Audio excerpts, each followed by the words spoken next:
साथीहरु ग्रोबाइ टेक्नो टिप्समा हार्दिक स्वागत छ। आज हामी नेपाल बैंक लिमिटेड प्रधान कार्यालय मानव स्रोत व्यवस्थापन विभागद्वारा प्रकाशित गरिएको अनलाइन दरखास्त फारम भर्ने सम्बन्धी सूचना ल्याएर आएका छौं। सूचना प्रकाशित भएको मिति 2081 12 महिना 15 गते। श्री लोक सेवा आयोगको सहमति अनुसार यस बैंकको आर्थिक वर्ष 2081-82 को स्वीकृत दरबन्दीका आधारमा रिक्त रहेका निम्न पदहरूमा खुल्ला प्रतियोगिताद्वारा स्थायी पदपूर्ति गर्नुपर्ने भएकाले योग्य नेपाली नागरिकहरूबाट मिति 2081 12 महिना 15 गतेदेखि अनलाइन दरखास्त फारम भर्न आह्वान गरिएको छ। बैंकले तोकेको अनलाइन दरखास्त फारममा भर्नुपर्ने सम्पूर्ण विवरणहरू भरि सोको साथ नागरिकता प्रमाणपत्र र दरखास्त दिने पदका लागि तोकिएका न्यूनतम शैक्षिक योग्यताको ट्रान्सक्रिप्ट, चारित्रिक प्रमाणपत्र तथा नेपाल बाहेक अन्य मुलुकबाट हासिल गरेको शैक्षिक योग्यता भएमा सोको साथमा त्रिभुवन विश्वविद्यालयबाट समकक्षता निर्धारण गरेको प्रमाणपत्र, सहसी समूहका लागि तोकिएको प्रमाणपत्र, अनुभव चाहिने पदका लागि तोकिएको अनुभवको प्रमाणपत्र र हालसालै खिचेको पासपोर्ट साइजको फोटो र दरखास्त स्क्यान अट्याच गरी तोकिएको शुल्क तिरी मिति 2082 1 महिना 4 गतेसम्म र मिति 2082 1 महिना 11 गतेसम्म दोब्बर दस्तुर तिरी अनलाइन दरखास्त पेश गर्नुपर्नेछ। म्यादभित्र दाखिल नभएको र रितपूर्वक नआएका दरखास्त उपर कुनै किसिमको कारबाही हुने छैन। झुट्टा विवरण उल्लेख गरी अनलाइन दरखास्त फारम भरेमा सोको जवाफदेही उम्मेदवार स्वयं हुनुपर्नेछ। विज्ञापनहरू यस प्रकार रहेका छन्। 8औं तह प्रबन्धक सीए पदका लागि खुल्लातर्फ 2 जना, महिलातर्फ 1 जना। 7औं तह उपप्रबन्धक पदका लागि खुल्लातर्फ 1 जना। त्यस्तै 6औं तह सहायक प्रबन्धक पदका लागि खुल्लातर्फ 19 जना, महिलातर्फ 5 जना, आजतर्फ 5 जना, मधेसीतर्फ 3 जना, दलिततर्फ 2 जना, अपाङ्गतर्फ 1 जना। त्यस्तै 6औं तह सहायक प्रबन्धक सीए पदका लागि खुल्लातर्फ 4 जना, महिलातर्फ 2 जना, आजतर्फ 1 जना। त्यस्तै प्रदेशगत विज्ञापन सहायक पदका लागि कोशी प्रदेश अन्तर्गतका शाखा कार्यालयहरूका लागि 4औं तह सहायक पदका लागि खुल्लातर्फ 2 जना, महिलातर्फ 1 जना, मधेसीतर्फ 1 जना, अपाङ्गतर्फ 1 जना र पिछेतर्फ 1 जना। त्यस्तै मधेस प्रदेश अन्तर्गतका शाखा कार्यालयहरूका लागि 4औं तह सहायक पदका लागि खुल्लातर्फ 9 जना, महिलातर्फ 2 जना, आजतर्फ 2 जना, मधेसीतर्फ 2 जना र दलिततर्फ 1 जना। त्यसैगरी बागमती प्रदेश अन्तर्गतका शाखा कार्यालयहरूका लागि 4औं तह सहायक पदका लागि खुल्लातर्फ 13 जना, महिलातर्फ 3 जना, आजतर्फ 3 जना, मधेसीतर्फ 2 जना, दलिततर्फ 1 जना र पिछेतर्फ 1 जना। त्यसैगरी गण्डकी प्रदेश अन्तर्गतका शाखा कार्यालयहरूका लागि 4औं तह सहायक पदका लागि खुल्लातर्फ 6 जना, महिलातर्फ 2 जना,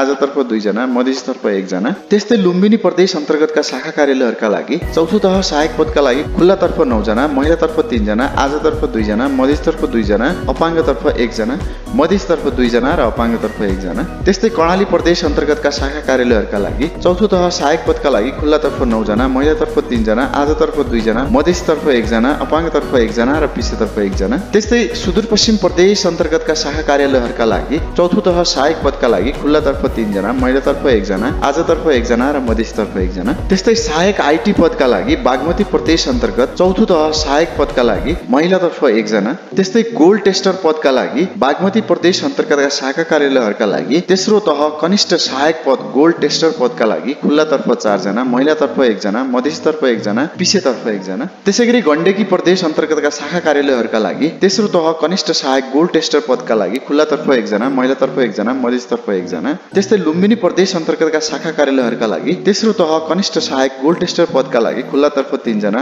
खुल्लातर्फ 3 जना, महिलातर्फ 1 जना, आजतर्फ 1 जना र दलिततर्फ 1 जना। त्यस्तै कर्णाली प्रदेश अन्तर्गतका शाखा कार्यालयहरूका लागि तेस्रो तह कनिष्ठ सहायक गोल्ड टेस्टर पदका लागि खुल्लातर्फ 2 जना, महिलातर्फ 1 जना, मधेसीतर्फ 1 जना। त्यस्तै 8औं तह प्रबन्धक सीए पदका लागि मान्यता प्राप्त शिक्षण संस्थाबाट चार्टर्ड एकाउन्टेन्सीको प्रमाणपत्र प्राप्त गरी नेपाल सरकारको निजामती सेवा, सरकारी सेवा वा बैंक तथा वित्तीय सेवा वा विश्वविद्यालय वा शिक्षक सेवा वा प्रचलित कानुन बमोजिम दर्ता भएका संगठित संस्था वा अन्तर्राष्ट्रिय सङ्घ संस्थाको अधिकृत स्तरको पदमा कम्तीमा 5 वर्ष सेवा गरेको, विद्यावारिधि उपाधि हासिल गरेको उम्मेदवारको हकमा न्यूनतम 3 वर्षको अनुभव। 7औं तह उपप्रबन्धक पदका लागि मान्यता प्राप्त शिक्षण संस्थाबाट व्यवस्थापन वा अर्थशास्त्र मानविकीमा न्यूनतम स्नातकोत्तर उत्तीर्ण वा चार्टर्ड एकाउन्टेन्सीको प्रमाणपत्र प्राप्त गरी नेपाल सरकारको निजामती सेवा, सरकारी सेवा वा बैंक सेवा तथा वित्तीय संस्था वा विश्वविद्यालय वा शिक्षक सेवा वा प्रचलित कानुन बमोजिम दर्ता भएका संगठित संस्था वा अन्तर्राष्ट्रिय सङ्घ संस्थाको अधिकृत स्तरको पदमा कम्तीमा 2 वर्ष सेवा गरेको। त्यस्तै 6औं तह सहायक प्रबन्धक पदका लागि मान्यता प्राप्त शिक्षण संस्थाबाट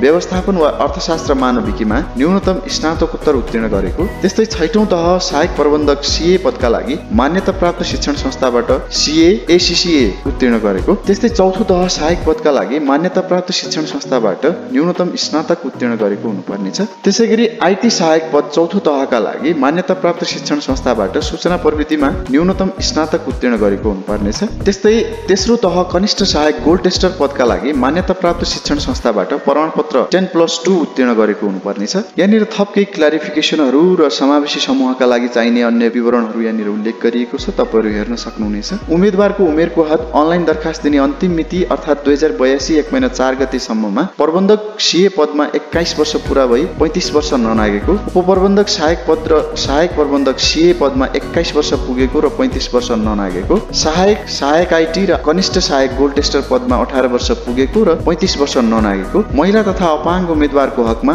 उमेरको माथिल्लो हद 40 वर्ष ननागेको, बैंकको बहालवाला स्थायी कर्मचारीलाई उल्लेखित उमेरको हद लाग्ने छैन। त्यस्तै उम्मेदवारको छनौट विधि, लिखित परीक्षा तथा अन्तर्वार्ता तह 3 कनिष्ठ सहायक गोल्ड टेस्टर पदको हकमा प्रयोगात्मक परीक्षा समेत सञ्चालन हुनेछ। त्यस्तै परीक्षा दस्तुर प्रबन्धक सीए, उपप्रबन्धक, सहायक प्रबन्धक र सहायक प्रबन्धक सीए पदको खुल्ला समूहका लागि रु 1000 र उक्त पदको प्रत्येक थप समावेशी समूहमा सहभागी हुनका लागि थप रु 400। त्यस्तै सहायक आईटी र कनिष्ठ सहायक गोल्ड टेस्टर पदको खुल्ला समूहका लागि रु 800 र उक्त पदहरूको प्रत्येक समावेशी समूहमा सहभागी हुनका लागि थप रु 200 दस्तुर बुझाउनु पर्नेछ। दरखास्त फारम भर्न नेपाल बैंक लिमिटेडको वेबसाइट www.nepalbank.com.np को करियर्समा अप्लाई फर भ्याकेन्सी बटनमा क्लिक गरी त्यहाँ राखिएको निर्देशन अनुसार भर्न सकिनेछ। लिखित परीक्षाको पाठ्यक्रम नेपाल बैंक लिमिटेडको वेबसाइट www.nepalbank.com.np को करियर ट्याबमा राखिएको छ। त्यस्तै दरखास्त सम्बन्धी कुनै जानकारी लिनु परेमा नेपाल बैंक लिमिटेड प्रधान कार्यालय मानव स्रोत व्यवस्थापन विभागको इमेल ठेगाना